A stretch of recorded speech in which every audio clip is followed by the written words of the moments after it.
All right, welcome to TheoTrade. This is Don Kaufman. Here we are, March 23rd, 2016. The S&Ps, they see a little bit of sell-side activity today with the NASDAQ also down about 40 points.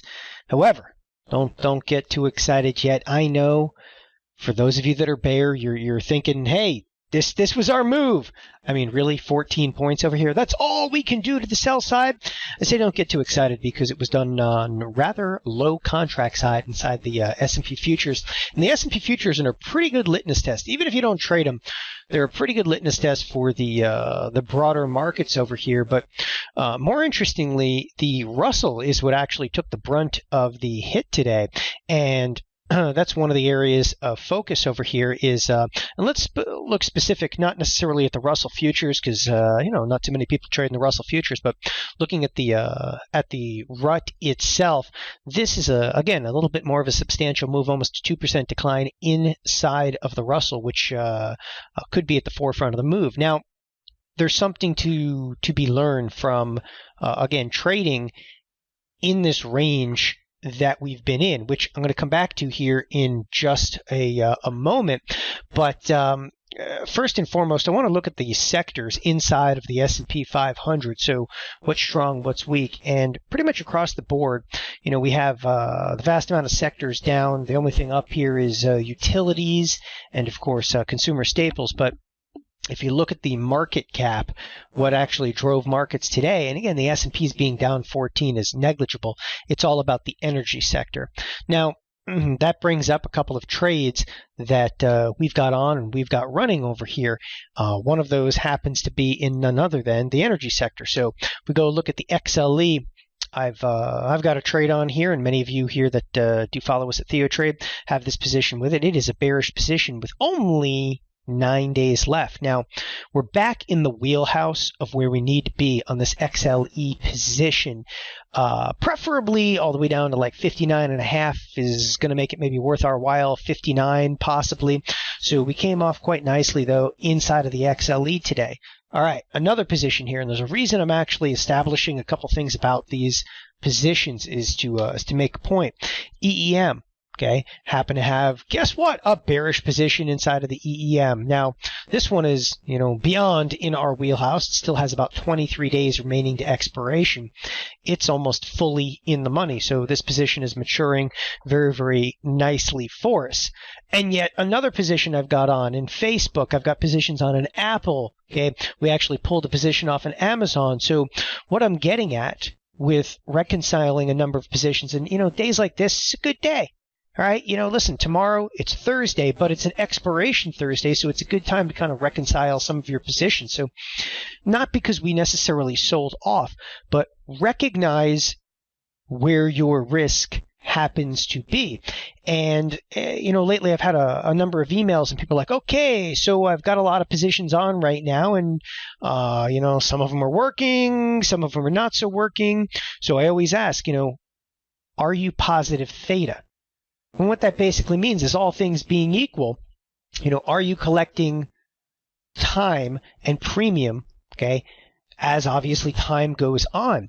And it's extremely important in a marketplace that, again, if I just zoom in here to the SPX, and I'll generalize about the SPX, but the issue that we have right now is we're trading in an incredibly tight range. So here we have 1, 2, 3, 4, 5, 6, 7, 8, almost 9 trading days in a range from roughly 2020, to just about 2050. That's a 30-point range for 2 weeks of trade. So if you're kind of tuning in on a day-to-day basis here and you're not seeing me allocate more capital, well, that's because the market's not allowing me to. Think about this. Whether you're bullish, whether you're bearish, whether you're neutral, whatever you do at this point, in markets, whatever you do. Now, again, you can get bullish, you can get bearish, you can be neutral. You're going to be stacking more capital right into the same area. Now, we all have tendency to think, is something like Google, is it trading autonomous from the S&Ps? Well, no. Amazon, bucked the trend a little bit today, but it's, a negligible percentage okay, move over here. The point I'm trying to make is whatever we do, if we're in an incredibly tight trading range, which we absolutely are for the last 2 weeks. If I, sell out of the money call spreads up here, well, if I do more call spreads on any product over there, I'm really packing more risk right into the exact same range. The same is true if you want to be bullish. You're actually going to be selling spreads out here. You're going to be packing more risk. And if you can do an iron condor, you're probably selling out here, which is doing what? Again, it would be packing more risk right into the same deviation. You want to be extremely careful, okay? When volatility subsides, you're going to find that it's more difficult to allocate capital. But people are not reading between the lines, and literally not reading between the lines, and figuratively not reading between the lines. The lower volatility we've had the last couple of days, not only is it hard to allocate capital, right? But the market's screaming at you, don't add more risk now. You have to allow markets to move before we can actually add more risk. And again, regardless of what underlying, okay, that you might be trading out there, anything you do at this point, okay, is going to have a fairly high correlation, or if you will, relationship with what's going on inside of the S&P. So be careful, like when you look at the individual stocks, I had positions on Amazon, I pulled it off. I got positions on XLE. I've got positions on EEM over here.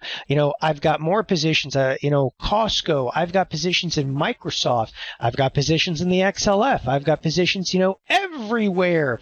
But again, if I continue to allocate in this tight range, I'm just packing more risk right on top of it. And then, of course, one up move or one down move at that point could put me in some severe trouble.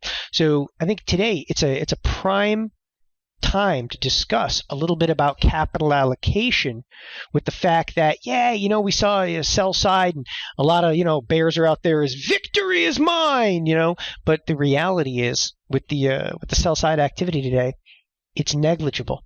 Okay.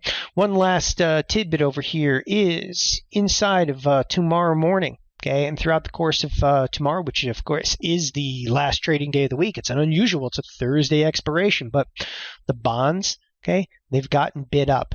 Now we're channeling here. Okay, we're right at 161 and 20 ticks, right on up here. Okay, to where we're currently trading, which is like 163 and about 10 ticks.